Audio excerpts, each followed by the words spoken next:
আগামীকাল থেকে বর্ষার তীব্রতা কমে যাবে বলে জানিয়েছে আবহাওয়া অফিস। তবে বৃষ্টিপাত থাকবে বলেও জানান আবহাওয়াবিদ আবুল কালাম মল্লিক।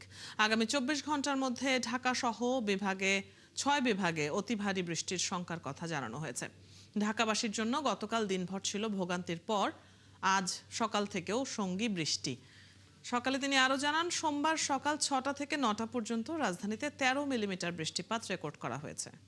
আগামী 24 ঘন্টার জন্য বিশেষ করে মৌসুমী বায়ু সক্রিয় থাকার কারণে রংপুর, রাজশাহী, ময়মনসিংহ, ঢাকা, চট্টগ্রাম ও সিলেট বিভাগের কোথাও কোথাও ভারী থেকে অতি ভারী বর্ষণ হতে পারে।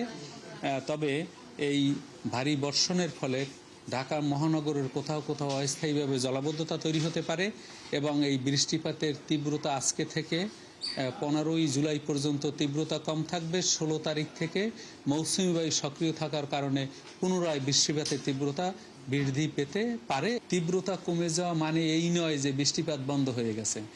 ডেলি 1 পশলা, 2 পশলা, 3 পশলা বৃষ্টিপাত হয় বর্ষাকালে, তা অব্যাহত থাকবে। তবে বৃষ্টিপাতের যে তীব্রতা, ভারী থেকে অতি ভারী বৃষ্টিপাত, তা অনেকটা অর্ধেকে নেমে এসেছে। আবহাওয়ার সবশেষ তথ্য জানাতে আমাদের সাথে এবারে যুক্ত হচ্ছেন সহকর্মী মোহাইমিনুল খান অপু। আজ সকালে বৃষ্টির পর আবার জলাবদ্ধতায় নাকাল নগরবাসী। দুর্ভোগের কথা নিম্ন আয়ের মানুষেরা কি বলছেন এবং এর উন্নতিতে তাদের প্রত্যাশা কি জানাবেন? পাশাপাশি আবহাওয়া অফিসে ব্রিফিং হয়েছে, সেখানে কি কি তথ্য উঠে এলো বিস্তারিত জানাবেন। অদিতি, আবহাওয়ার খবর কিন্তু আমরা এর আগের সংবাদগুলোতে জানিয়েছি, তবে এবার বন্যা পূর্বাভাসের তথ্যগুলো দিয়ে আমরা শুরু করতে চাই। সেটি হচ্ছে, আমরা জানি যে দক্ষিণ পূর্বাঞ্চল অর্থাৎ চট্টগ্রাম, কক্সবাজার, বান্দরবান, খাগড়াছড়িতে যে বন্যা হচ্ছে, সেই বন্যা পরিস্থিতির কিন্তু উন্নতি হচ্ছে, এমনটা কিন্তু বন্যা পূর্বাভাস কেন্দ্র যেটি রয়েছে সেটি এখান থেকে জানানো হয়েছে। তবে পাশাপাশি খারাপ সংবাদ হচ্ছে এটি যে নতুন করে কিন্তু আরও 8 জেলা বন্যা পরিস্থিতি তৈরি হতে পারে, এমনটা কিন্তু জানিয়েছেন।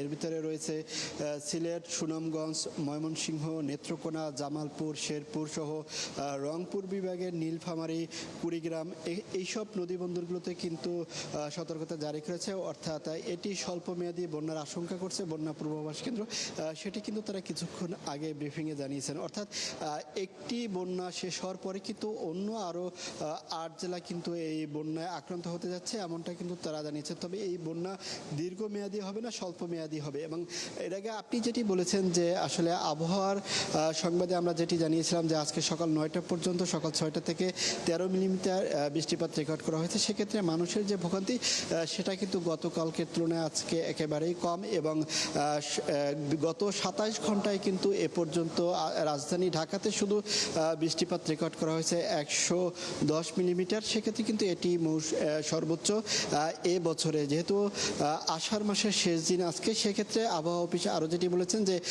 15ই জুলাই পর্যন্ত কিন্তু বৃষ্টিপাত থাকবে। তবে 16ই জুলাই থেকে কিন্তু আবারও ভারী বৃষ্টিপাত থেকে শুরু করে অতি ভারী বৃষ্টিপাত হতে পারে। সেক্ষেত্রে জুলাই মাস জুড়েই কিন্তু এই বৃষ্টিপাত থাকবে। সেক্ষেত্রে নগরবাসীকে কিন্তু কিছুটা দুর্ভোগ পোহাতে হবে। এবং গতকালকের মতো যদি আজকেও বৃষ্টিপাত হয়, সেক্ষেত্রেও কিন্তু রাজধানীতে জলাবদ্ধতা হওয়ার সম্ভাবনা রয়েছে। তো রাজধানীর বন্যা পূর্বাভাস কেন্দ্র থেকে এই ছিল আমার কাছে সবশেষ খবর। অদিতি।